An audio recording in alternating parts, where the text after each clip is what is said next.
Nagsisimula ang ating istorya sa isang gabing binabayo ng napakalakas na ulan. Sa labas ng gusali ng Black Death Sect, isang misteryosong lalaki ang dumating na napupuno ng takip ang buong katawan. Nang bigla na lang kumidlat ng napakalakas dahilan ng pagkabunyag ng napakaraming anino na naghihintay sa pasukan. Ang mga ito ay pagmamay-ari ng hindi mabilang na mga martial artist ng sekta, naghihintay sa misteryosong lalaki dala-dala ang kanilang mga armas. Napapakagat ng ngipin sa matinding pagkainis, mariing inihayag ng isang martial artist ang pagdating ng swordsman na walang pangalan at nag-utos siya sa kanyang mga kasamahan na patayin ang naturang lalaki. Sa sandaling yun, sabay-sabay na sumugod ang mga martial artist sa pamamagitan ng mataas na paglukso upang umatake sa iba't ibang direksyon. Ngunit hindi ito alintana ng misteryosong lalaki at tahimik lang na inihanda ang kanyang kamay para hawakan ang nakatagong espada. Sa isang iglap, mabilis niyang binunot ang sandata at pinakawalan ng isang napakalakas na paghiwa, isang ataking tumapos sa lahat ng mga martial artist na sumugod sa kanya kung saan dumanak ang napakaraming dugo sa paligid. Bagamat natuon ang atensyon nitong lalaki, ito ay dahil pansin niya ang pagdating pa ng mas maraming martial artist. Mula sa iba't ibang direksyon ay mabilis nila siyang napalibutan, at dahil wala na siyang may matatakbuhan, nagpatuloy sa pagsugod ang grupo upang siya ay tapusin. Pero bago noon ay umapak ang misteryosong lalaki gamit ng buo niyang lakas sa lupa, kasunod ay ang muli nitong pagpapakawala ng isang napakalakas na pag-atake gamit ng kanyang espada na siya ring humiwa sa lahat ng sumusugod sa harapan nito. Gayunpaman kahit na ganoon ay hindi natinag ang grupo at walang pag-aalinlangan na nagpatuloy sa pagdagsa patungo sa lalaki. Dali-dali naman nitong inikot ang kanyang espada, dahilan ng pagsugpo nito sa mga martial artist sa malapit. Batid na masyadong napakarami ng kalaban, nagpasya siyang tumakbo upang makagawa ng distansya. Subalit bago pa man siya makalayo ay biglang sumulpot ang isang kalaban sa kanyang likuran habang angat-angat ang sandata nitong si Bat. Sumigaw ang lalaki, sinasabing nahuli na nito ngayon ang bastardo. Subalit bago pa man matamaan ang misteryosong lalaki sa kanyang likuran ay biglang sumulpot ang kulay asul na bagay. Ang bagay na ito ay isang feature ng system, kung saan sa sandaling ito'y lumitaw ay ang pagpapalabas nito ng kulay asul na liwanag dahilan ng pagkahiwa ng ulo ng kalaban at ng kanyang sandata. Hindi maintindihan ang tagpo, sa natitira nitong huling hininga ay natanong na lamang ng lalaki kung papaano itong nangyari. At doon nagpatuloy ang misteryosong lalaki na siyang bida ng ating istorya. Matapos ng ilang minuto habang patuloy ang pagbuhos ng malakas na ulan, sa bumabahang sahig ay ang mga nagkalat na armas at mga bangkay kung saan ngayon pinapalibutan ang ating bida, nagpapahiwatig na natalo nitong lahat ng mag-isa ang mga kalaban. Samantala sa loob ng Black Death Sect ay naroon ang isang lalaking tahimik at mapayapang naghihintay. Isa itong matandang lalaki na mayroong kulay puting buhok, suot na kulay puting balabal na may disenyo ng mga ahas, at nakahanda ang espada nito sa tabi. Maya't-maya pa ay napangiti na lang bigla ang matanda. Habang siya ay nakatingin sa kawalan sa kanyang harapan, biglang sumulpot ang ating bida matapos ng isang napakalakas na pagkidlat. Saglit na natigilan ang ating bida at ang matandang lalaki ngunit matapos ng iilang saglit ay natanong ng matanda kung siya ba ang tinaguriang swordsman na walang pangalan. Hindi sumagot ang ating bida at nagpatuloy lang sa pagtitig sa harap ng matanda. Tanong pa nitong matanda na kung siya ay isang swordsman ng hustisya, bakit napakahigpit ng pagkakabalot nito? Mariing sinagot ng ating bida na ito'y dahil hindi siya ganoon. Natuon ang tingin ng matanda patungo sa kanya at isinaad na kung hindi siya isang swordsman ng hustisya, bakit nito hinahabol at pinapatay ang mga miyembro ng unorthodox sect? Nang bigla na lang nanlaki ang mga mata ng ating bida sa pagkainis at iginiit na siya ay hindi isang makatarungang swordsman. Dahil sa sagot nito ay ngumiti ang matanda, kasunod ay napahawak siya sa kanyang mukha at tumatawang sinabi na mukhang nilinlang nito ang lahat. Paliwanag ng ating bida na wala siyang nilinlang at naniwala lang ang mga ito sa gusto nilang paniwalaan. Iniisip ng matanda na ito ay napaka-interesadong lalaki, kinuha niya ang kanyang espada sa tabi. Unti-unti niya itong binunot palabas sa takip, at binanggit na kahit pa kailangan niyang tumawid sa ilog ng mga namayapa ngayong araw ay naniniwala siyang wala siyang pagsisisihan. Pagkatapos ay ang pag-angat nito ng espada habang napapalibutan ng kanyang kulay asul na enerhiya sabay sigaw sa ating bida na ito'y sumugod, at kahit ito man ay ang walang pangalang swordsman o hindi, naroon siya upang ito'y patayin gaya nilang lahat. Samantala naghanda din ang ating bida sa pagpapalabas nito ng kanyang pagtindig habang hawak ang armas at napapalibutan ng kulay pulang enerhiya. Maging ang matanda ay hinigpitan ang pagkakahawak sa kanyang sandata. Sa sandaling yun, bumagal ang oras kung saan makikita natin ang unti-unting pagkahulog ng isang patak ng ulan. Sa oras na ito'y pumatak sa sahig, walang pag-aalinlangang sumugod ang ating bida at ganoon din ang matanda, dahilan ng pagpapakawala nila ng sobrang bilis na mga sunod-sunod na pag-atake sa puntong hindi na sila makita. Matapos ng ilang minuto sa Black Death Sect, sa pagpapatuloy ng matinding ulan ay mapapansin natin ang mga paa na naglalakad sa matubig na sahig at ang nagdudugong espada. Pagmamay-ari ito ng ating bida na lumalabas ngayon sa sekta, nagpapahiwatig ng pagkakapanalo nito. Habang siya ay nagpapatuloy ay inangat nito ang takip ng kanyang armas. Nang bigla na lang kumidlat ng napakalakas, dahilan ng malinaw na paglitaw ng madilim na itsura nito habang ibinabalik ang kanyang sandata sa takip. Lumipat naman bigla ang eksena bago ng mga pangyayari habang makikita natin ang dahan-dahang pagkahulog ng isang talulot ng bulaklak. Maya't-maya pa ay bumagsak ito sa lupa na napupuno ng dugo. Naroon ito sa isang hagdan katabi ang isang bangkay. Nang bigla na lang may paang umakyat sa hagdan at walang pag-aalinlangan nitong inapakan.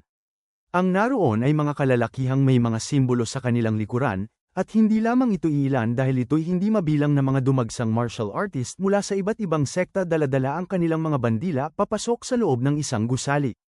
Makalipas ng ilang sandali ay bumungad ang mga matatandang elder ng bawat sekta sa harapan, kung saan habang nasisilayan nila ang nagkalat na mga nahiwang bangkay sa paligid ay natanong nila kung ito ba ang Mount Hua sect na dati nilang kilala. Dahil sa nakakasindak na tagpo, napadasal ang monghe. Samantala ang isang elder ay pasigaw na nagsabi na ito'y kagagawa ng isang demonyo at natanong kung sino ang may kagagawa ng pagbaha ng dugo sa Mount Hua, pero pinigil siya ng katabi nitong elder dahil sa napapansin nilang papalapit. Sa kanilang harapan ay lumitaw ang isang aninong mabagal at unti-unting lumalapit sa kanila. Dito ay pansin natin ang baluktot nitong mga paa. Isa itong Plum Blossom Swordsman ng Mount Hua sect, hawak ang putol niyang espada habang naliligo sa sariling dugo. Sa paglabas nito ay nagulat ng todo ang mga elder, hindi makapaniwala na mayroon pang nabubuhay sa ganitong sitwasyon. Saad nitong lalaki na ang kanilang sekta ay napuksa ng isang tao lamang. Nang bigla na lang lumitaw ang isang nakakasilaw na kulay pulang liwanag sa likuran nito, dahilan ng paghahanda ng mga elder at mga martial artist dahil alam nila na narito ang kalaban. Sa sandaling tumama itong liwanag ay naglikha ito ng napakalakas na pagsabog at naging sanhi ng pagtilapon ng mga putol na bahagi ng katawan. Sa tindi ng puwersa ay napatakip ang mga elder at inihanda ang kanilang mga sandata. Makalipas ng ilang sandali matapos na humupa ng usok, bumungad sa kanilang harapan ang swordsman na biglang nahiwa ang katawan. Sa matinding galit, sumigaw ang elder na lumabas ang bastardo at ipakita nito ang sarili. Agad naman niya itong sinunod kaya may makikita tayong paglabas ng mga paa. Kasunod ay ang paghakbang niya patungo sa mga martial artist habang daladala ang isang putol na ulo. Matapos noon ay tinawag niya ang atensyon ng bawat sekta na naroon, ang Shaolin sect, ang Wudang sect, ang Qincheng sect, at ang sekta ng Namgong. Ito ay ang bida sa ating istorya na ngayon ay inaangat ang kanyang espada sa balikat at nagsasabi na sila'y nakalikom ng napakaraming tao. Bagamat pinagsabihan lang siya ng mga elder na manahimik, tinanong siya ng elder ng Wudang kung sino siya at bakit niya ginawa itong pagpaslang. Napakamot ng ulo ang ating bida at ipinaliwanag na pumunta siya roon dahil mayroong nagsabi na ang Mount Hua sect ay ang pinakamalakas. Nang bigla na lang nitong itinapon ang hawak niyang putol na ulo, ito'y ulo ng isang matandang lalaki na nagpagulong-gulong sa harap ng mga martial artist. Dagdag pa ng ating bida habang ipinapalabas ang kulay pula nitong enerhiya na mukhang ang chismis na yun ay hindi kapani-paniwala. Natigilan ang mga elder ng bawat sekta nang maunawaan na ang ulong ito ay pagmamay-ari ng sect leader ng Mount Hua. Nang bigla na lang na muling inangat ng ating bida ang kanyang espada, at habang itinuturo ito sa mga kalalakihan, tanong niya na dahil sila ay pumunta roon ng sabay-sabay, mas malakas sila sa Mount Hua hindi ba? Sa tindi ng panggagalaiti ay buong lakas na pasigaw na nag-utos ang elder ng Wudang sect na siya ay manahimik. At habang ipinapalabas ng bawat elder ang kanilang mga kapangyarihan ay napagdesisyonan nilang patayin ngayon at doon ang ating bida upang makapagdala ng kapayapaan sa mga kaluluwa ng miyembro ng Mount Hua. Matapos ng ilang saglit ay ang napakabilis ng mga itong pagsugod, kung saan ang sila ay makalapit sa ating bida ay ang sabay-sabay na pagpapalabas nila ng kanilang malalakas na mga teknik upang umatake. Nasisilayan itong tagpo, may tuwalang na naisip ng ating bida na sobrang saya talaga sa lugar na iyon. Matapos noon ay ang paglipat ng eksena pabalik sa realidad kung saan naroon ang ating bida suot ang isang VR headset. Kaagad niya itong inalis sa kanyang ulo, at matapos ng matagal nitong paglalaro ay napabuntong hininga siya ng malakas habang nakaupo sa isang sofa.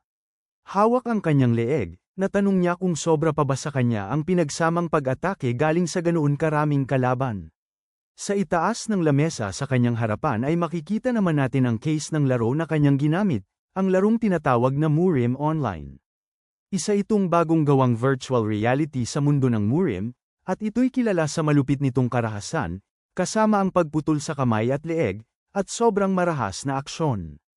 At kahit puno ito ng mga reklamo na humihiling na isara ang kanilang serbisyo, gusto ito ng ating bida dahil walang ibang laro ang katulad nito. Napapakamot sa kanyang ulo habang mayroong lumalabas na balita sa telebisyon, naisip niya na kailangan niyang gumawa ng mas maingat pang paraan sa susunod. Sa telebisyon ay ang pagbabalita patungkol sa pagkawala ni Mr. No ng Dido Corporation. Naririnig ito, naisip ng ating bida na marahil ito'y isang asasinasyon. Sa likod ng mga kurtina kung saan siya ay naroon ay maririnig naman ang umiiyak na boses na humihingi ng tulong, dahilan ng mabilis na paglingon ng ating bida patungo sa pinanggagalingan nito. Dahil dito, mayroon siyang naalala, kaya kinuha nito ang isang mahabang bagay sa likod ng inuupuan niyang sofa. Pagkatapos ay tumungo siya sa kinaroroonan ng boses at doon ay bumungad ang isang lalaking nakagapos at nagmamakaawang huwag patayin. Ang lalaking ito ay walang iba kundi ang lalaking hinahanap sa balita na patuloy ngayon sa paghingi ng tulong. Bagamat napaupo lang ang ating bida sa kanyang harap at napatakip ng bibig habang inaangat ang malaking martilyo. Kasunod ay ang marahas na pagpisil niya sa pisngi ng lalaki at pagtatanong kung gusto ba nito ng kanyang tulong.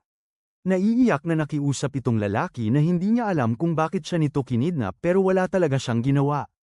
Nang bigla na lang mayroong itinapong mga larawan ang ating bida sa kanyang harapan, mga nakakasindak na larawan habang pinapahirapan niya ang iba't ibang mga babae, kaya nagugulat at nababahala nitong natanong kung papaano niyang nakuha itong lahat.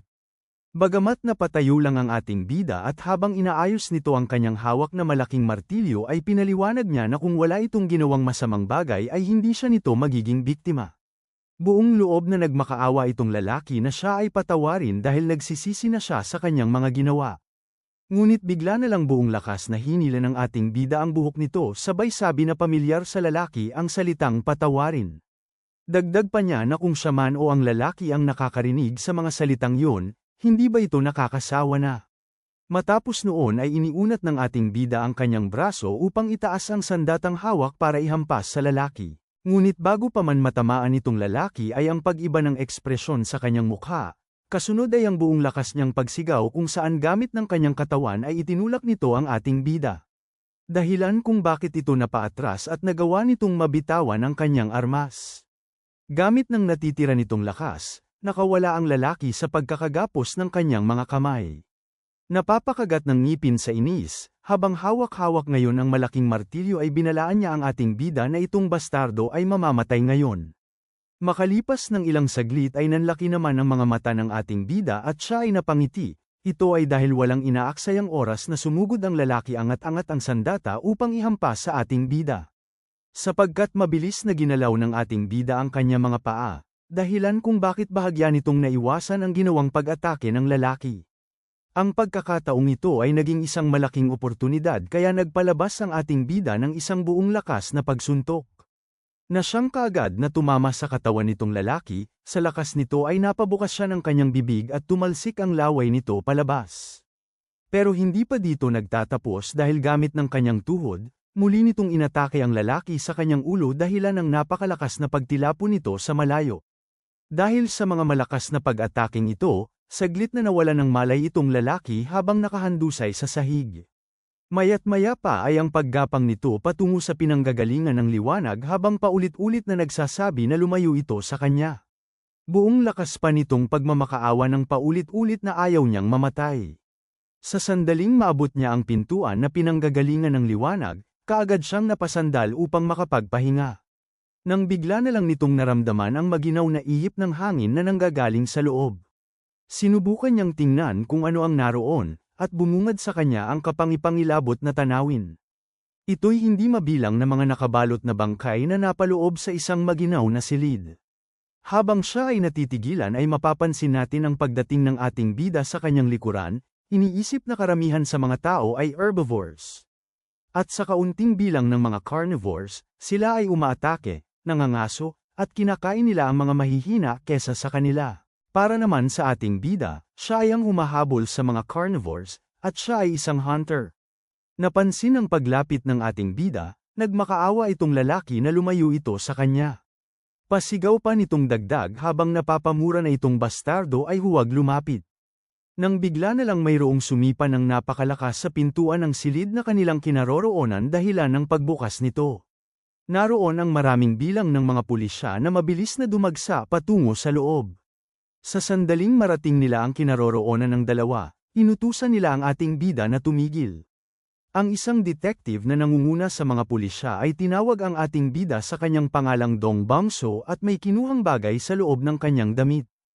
Ito'y identifikasyon na nagpapatunay na siya ay kabilang sa puwersa ng pulisya, sabay sabi na sa hinala ng kidnapping, maling pagkakakulong, at pagpatay, inaaresto niya ito na siyang umagaw sa atensyon ni Bangso. Hindi alam kung papaano nakarating roon ang mga pulis, natanong niya kung papaano nilang nalaman ang lugar na iyon. Nang bigla na lang nagpaputok ng baril ang detective. Hawak-hawak ang baril, nagsabi siya na ito'y tunay na bala at hindi ba siyang nagsabi sa bastardo na ito'y tumigil. Napatitig naman ang ating bida sa marka ng bala na tumama malapit sa kanya.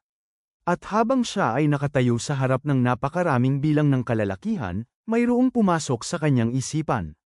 Naisip niya na ito'y pamilyar na sitwasyon dahil parang siya ngayon ay nasa loob ng laro kung saan nakaharap din ito ang maraming bilang ng mga martial artist. Makalipas ng ilang saglit ay napangiti siya, at naagaw ang atensyon ng detective dahil sa pagtatanong nito kung alam niya ba itong bagay. Inihayag niya na pumatay ang lalaking iyon ng kabuuang 6 na babae. Dagdag pa niya na pinahirapan niya ang mga ito, kumuha pa ng mga larawan habang pinaglalaroan sila, at pagkatapos ay pinatay.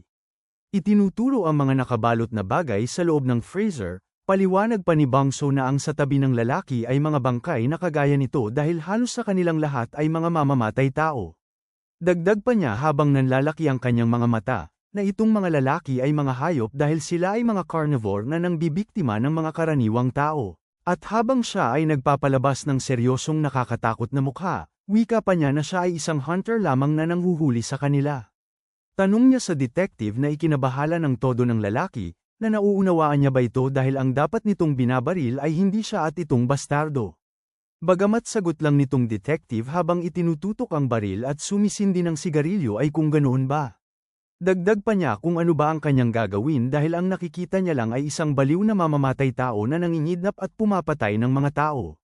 Natuon ang atensyon ng ating bida sa kanya. Kasunod ay ang pagtawa nito ng napakalakas sabay sabi na gaya ng kanyang inaasahan, walang may magagawa ang pakikipag-usap niya sa mga pulis. Mahigpit naman itong hinawakan ang malaking martilyo, na siyang ikinabahala ng todo ng detective kaya pasigaw itong nag-utos na huminto.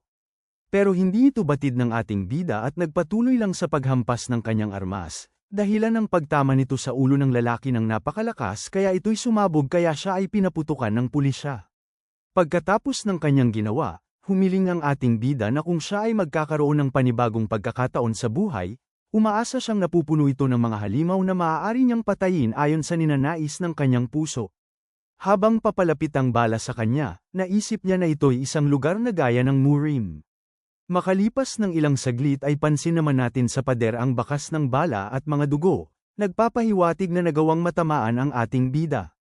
Nang bigla na lang natin makikita ang paglipat ng mga alaala nito, kung saan makalipas ng ilang saglit ay ang paghinga nito ng malalim dahil sa pagbuhos sa kanya ng tubig.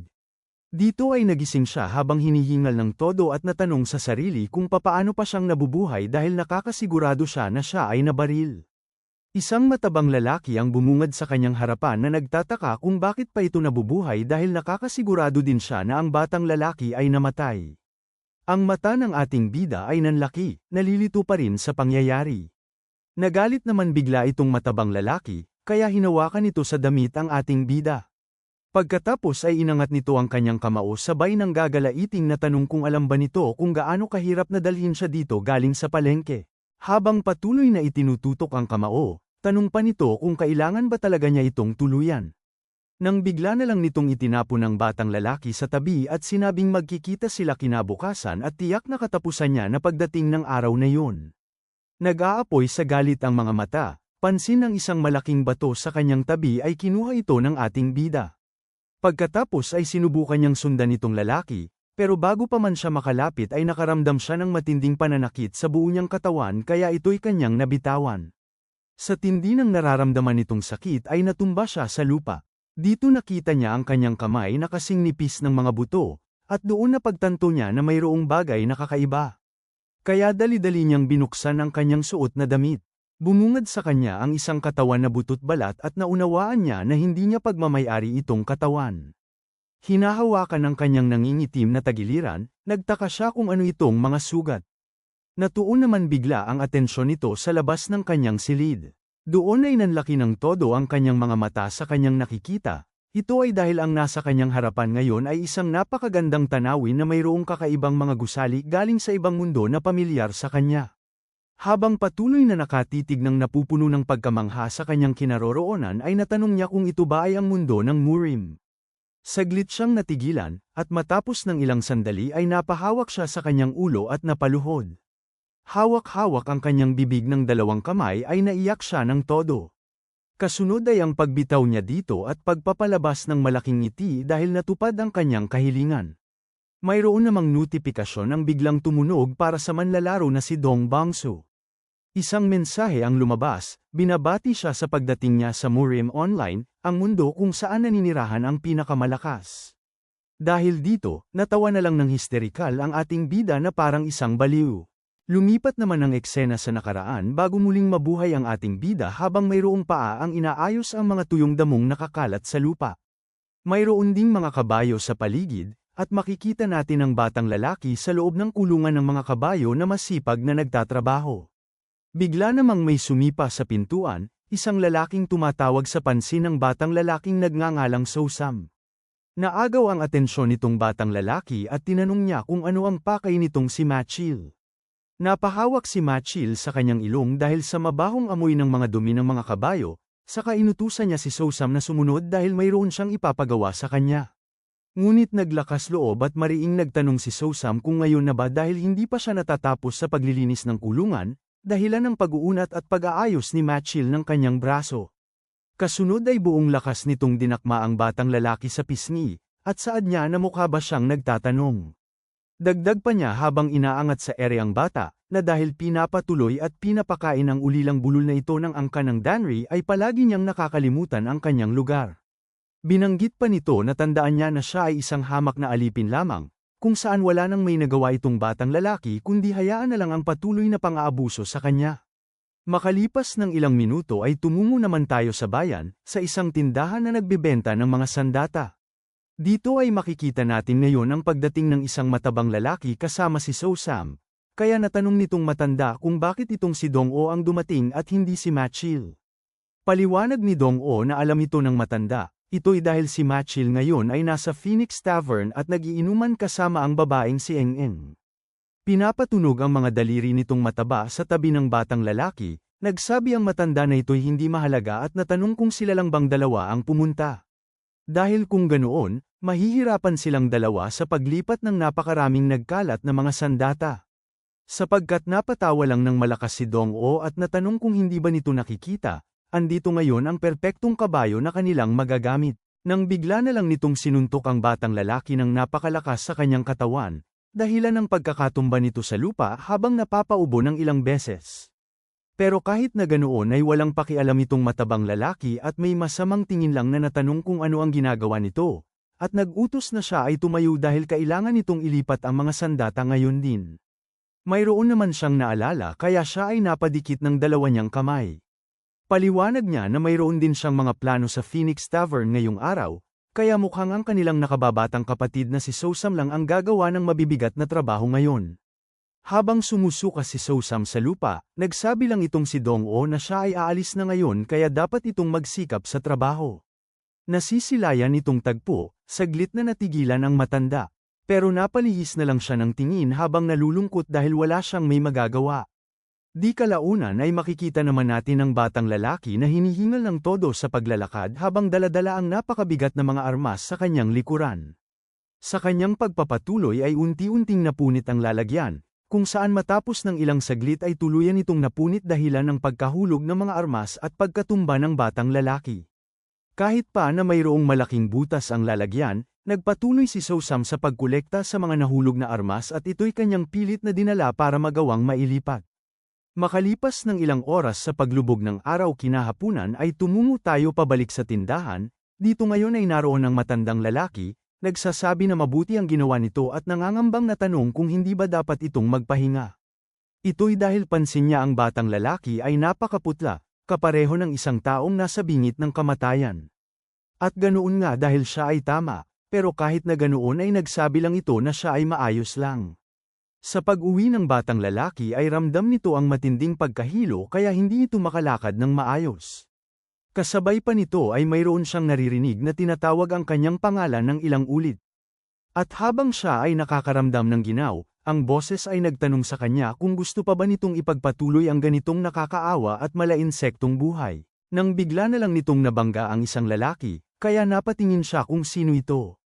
Isa itong lalaking may malaking pangangatawan na ngayon ay nagbabaga ang mga mata habang tinatanong kung sino itong batang lalaki at hindi pa ba ito aalis.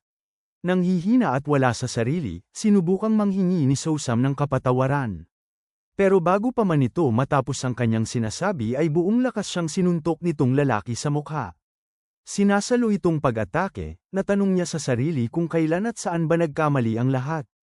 Habang nagpapatuloy ang lalaki sa pagsipa sa nakakaawang batang lalaki, natanong pa nito sa sarili kung ito ba ay noong namatay ang kanyang pamilya sa bagyo at siya lang ang nag-iisang nakaligtas. Habang nakaupo sa lupa si Sosam, inangat nitong lalaki ang kanyang kamao para magpatuloy sa pag-atake, bagamat naisip lang nito kung ito ba ay noong kumatok siya sa pinto ng angka ng Danri para mabuhay. Ang napakalakas na pagsuntok ng lalaki ay kumonekta sa bata, kung saan humandusay ito sa lupa ng walang natitirang lakas habang napapaisip na marahil ito ay sa sandaling siya ay ipinanganak sa mundong ito. At habang unti-unting nawawala ang kanyang lakas ay may mahinang boses na nagmakaawa itong may sumagip sa kanya.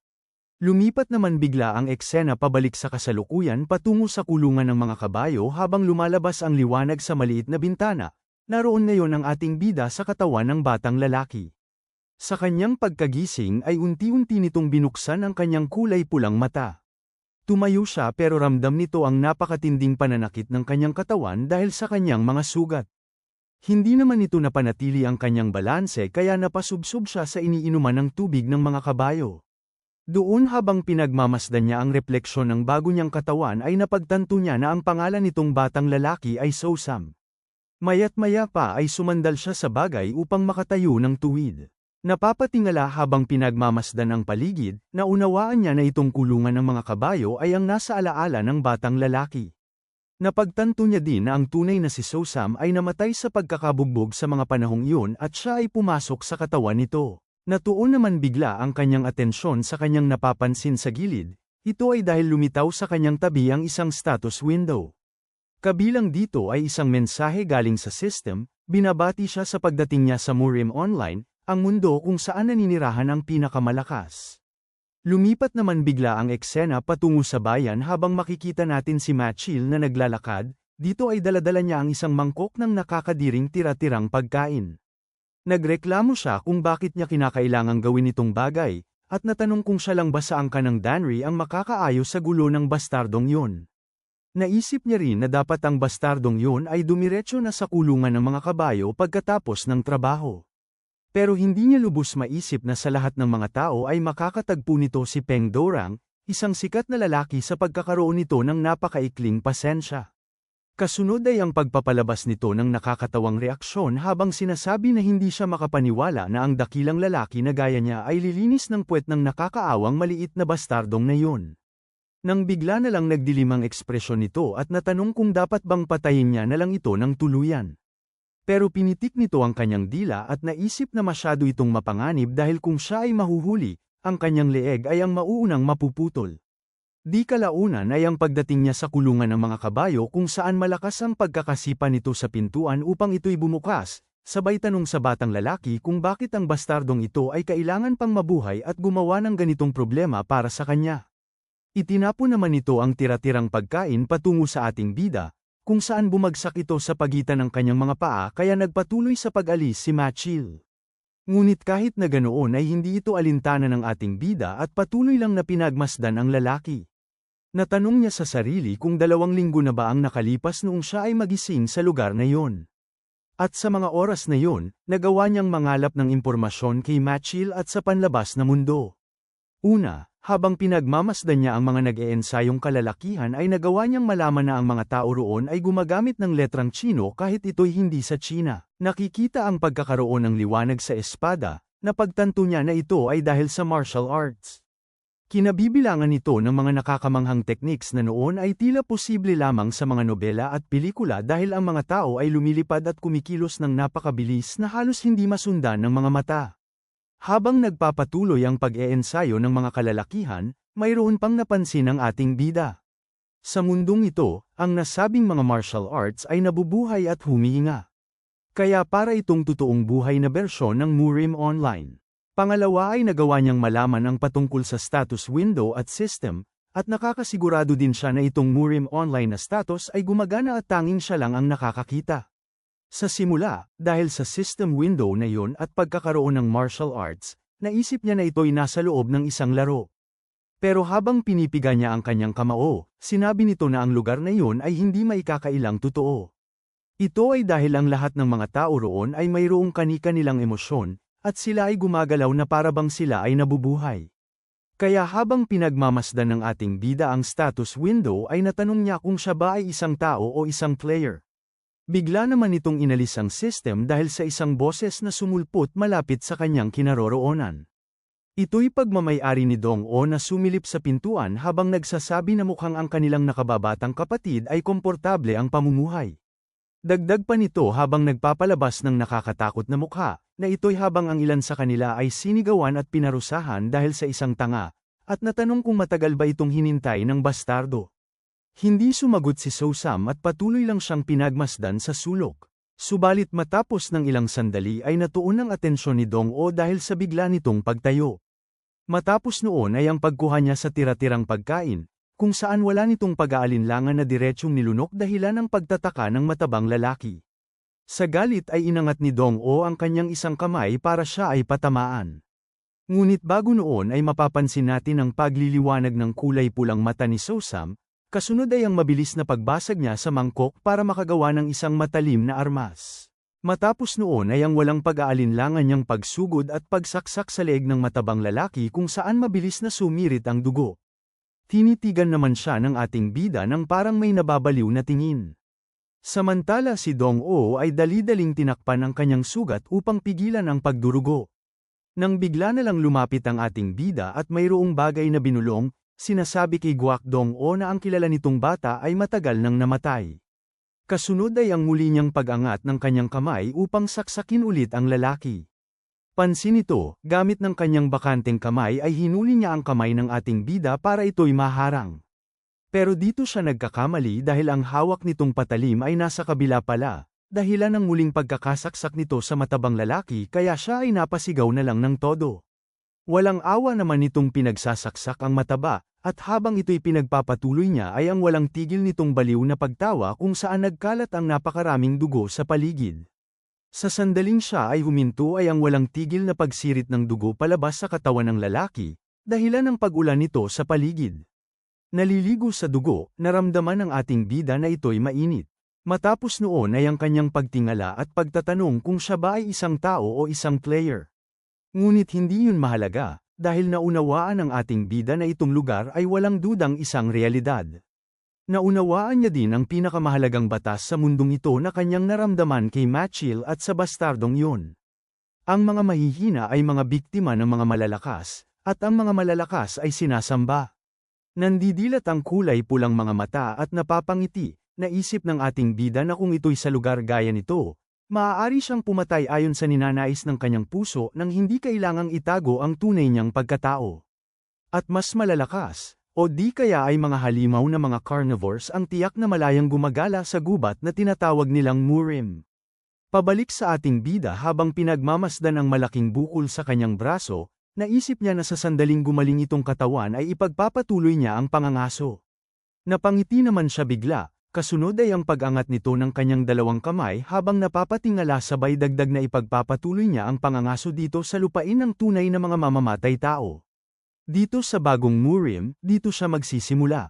Sumapit ang gabi habang makikita natin ang bangkay ng matabang lalaki sa sahig at nagkalat ang mga dugo sa paligid. Sa tabi ay naroon ngayon ang ating bida na si So-sam, nakaupo at tahimik lang na pinagmamasdan ang walang buhay na katawan. Naisip niya na sa karaniwan, ang lalaking gaya nito ay hindi karapat-dapat bilang isang biktima, pero kahit na ganoon ay mayroon siyang kailangang kumpirmahin. Patuloy na pinagmamasdan ang bangkay, nagbigkas siya ng isang salita sa pagsasabi ng inventory. Kaagad namang may lumitaw sa kanyang harapan galing sa system na parang isang portal. Nakikita itong bagay, pansin ni So-sam na parang may kakaiba rito. Ito ay dahil ang inventory sa Murim Online ay slot-based system na mayroong isang item sa bawat slot, ngunit ang inventory ngayon na nasa kanyang harapan ay isang malaki at bukas na espasyo. Upang ito'y masuri ng mabuti, sinubukan niyang ilagay ang kanyang kamay sa bagay at ito'y diretsyong bumulusok paloob. Ramdam niya dito na ang espasyo ay napakalawak at marahil ito ay mayroong ilang daang metro ng laki. Natuon naman bigla ang atensyon niya pabalik sa bangkay ng matabang lalaki at mayroon siyang naisip. Agad nitong inalis ang kanyang kamay sa loob ng inventory, pagkatapos ay lumapit siya sa katawan at inilipat ang kamay niya papunta sa mukha nito. Hawak-hawak ang ulo ng matabang lalaki ay bumigkas siya ng isang utos, sinasabing ilagay ito sa inventory. Matapos niya itong mabigkas ay ang biglang pagliliwanag ng bangkay. Muli namang lumabas ang inventory at hinigop ang walang buhay na katawan ng mataba, sa puntong wala nang may natirang ebidensya kahit pa na isang patak sa mga dugo nitong nagkalat. Nabigla ang ating bida dahil dito, hindi inaasahang mawawala sa isang iglap lamang ang malaking bagay, at naisip niya na ito'y isang kapaki-pakinabang na abilidad kaya magagamit niya ito ng husto. Natanong niya rin kung pwede bang makapasok ang mga nabubuhay na bagay sa loob ng inventory, at kung magagawa man nila, sila kaya ay patuloy na mabubuhay. Kasunod noon ay ipinamalas niya ang isang masamang ngiti, iniisip na mukhang kailangan niya pang mag-eksperimento ng kaunti. Lumipat naman bigla ang eksena patungo sa labas ng bayan kung saan mayroong dalawang lalaki ang nag-uusap. Habang ang mga ito ay nahuhumaling sa pagkukwentuhan, pansin natin ang ating bida na tahimik na nagwawalis sa sulok. Pinapanood at sinusuri ang bawat bagay na binibigkas ng mga ito. Natuon ang atensyon ni So-sam sa kanila kaya nahinto siya sa pagtatrabaho.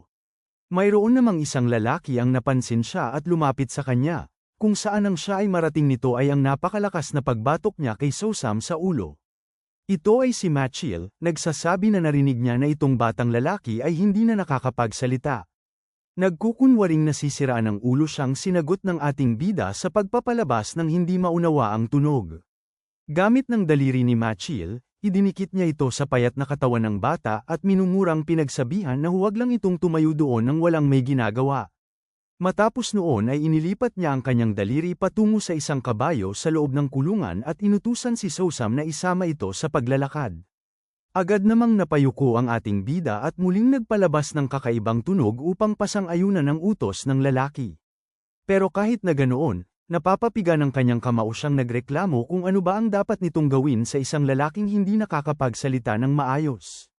Makalipas ng ilang minuto ay tumungo naman tayo sa bayan kung saan naroon ngayon si So-sam dala-dala ang kabayo sa paglalakad.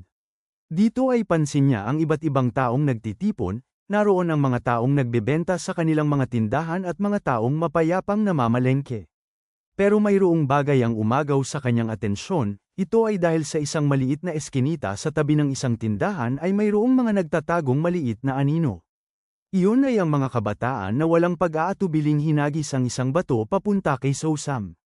Tumama ito patungo sa ulo ng ating bida, dahilan ng pagtulo ng dugo sa kanyang mukha.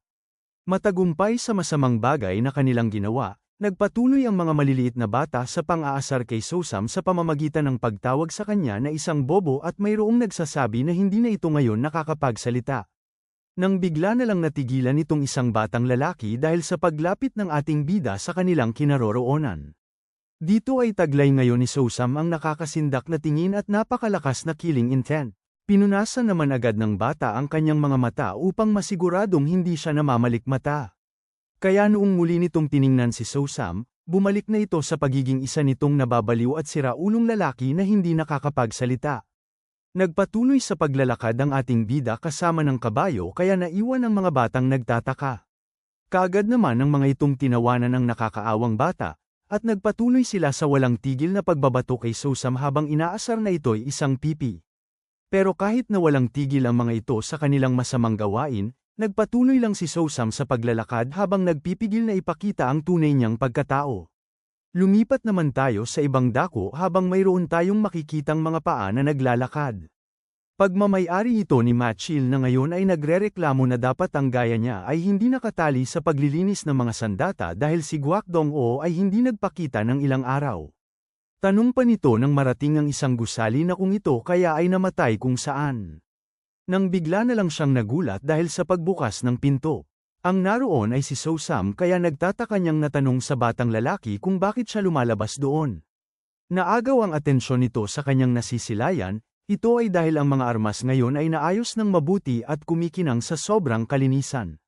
Hindi makapaniwala sa kanyang nasasaksihan, natanong ni Machil ang batang lalaki kung ginawa ba nito ang trabaho para sa kanya.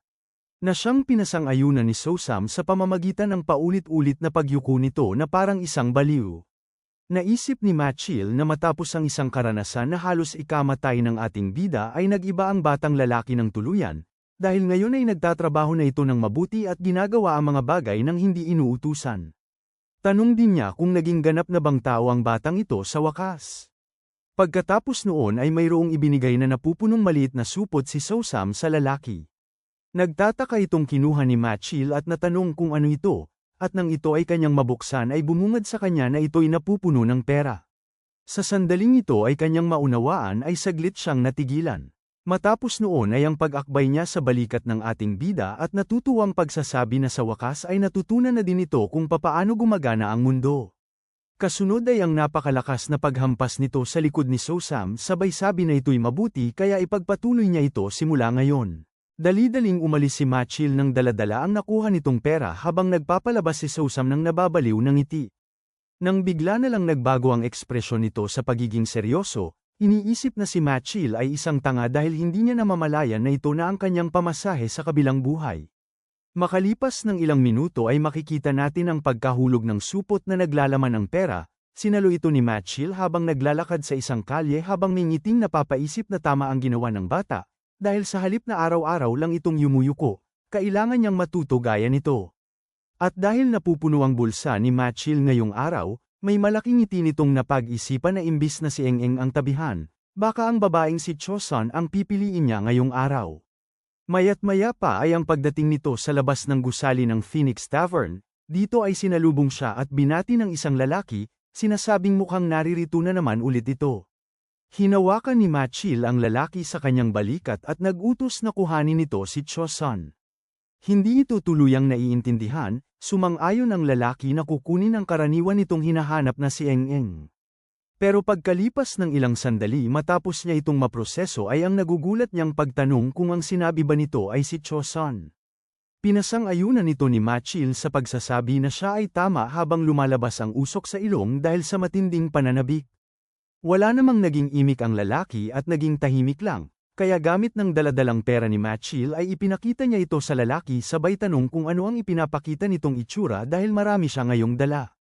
Nakikita ito, nagbago agad ang ekspresyon ng lalaki at mariing binati si Machil at inutusan itong maghintay sa kwarto sa ikalawang palapag dahil dadalhin niya roon si Choson. Makalipas ng ilang minuto ay tumungo tayo sa loob ng silid sa ikalawang palapag. Habang masayang naghihintay si Machil ay mayroong boses ang sumulpot sa labas, nagsasabi na siya ay papasok. Pagbukas ng pinto ay ang pagsulpot ng napakagandang babae na mayroong magandang katawan at may suot na magandang kasuutan, nagpapakilala bilang si Choson na siyang ikinagulat ni Machil. Pinagmamasdan ng todo itong babae, naisip niya na hindi may kukumpara si Eng sa ganda nito. Napaubo naman siya at nag-utos sa babae na umupo sa kanyang tabi. Lumapit ang babae sa kanyang harap at lumuhod sabay maamong pag-alok na hayaan siya nitong maglagay ng inumin para sa kanya. At habang natutuwa ng todo si Matchil sa patuloy na paglagay ng inumin nitong babae, mapapansin natin ang isang di halatang napakaliit na butas sa kahoy na pader. Sa pagpapatuloy ng kanilang pakikipag-usap ay ang biglang pagliwanag ng kulay pulang bagay sa loob nito. Doon ay makikita natin ang pagbukas ng isang mata. Ito'y pagmamay-ari ng ating bida na tahimik na pinagmamasdan sa maliit na butas ang nangyayari habang siya ay nagtatago sa dilim.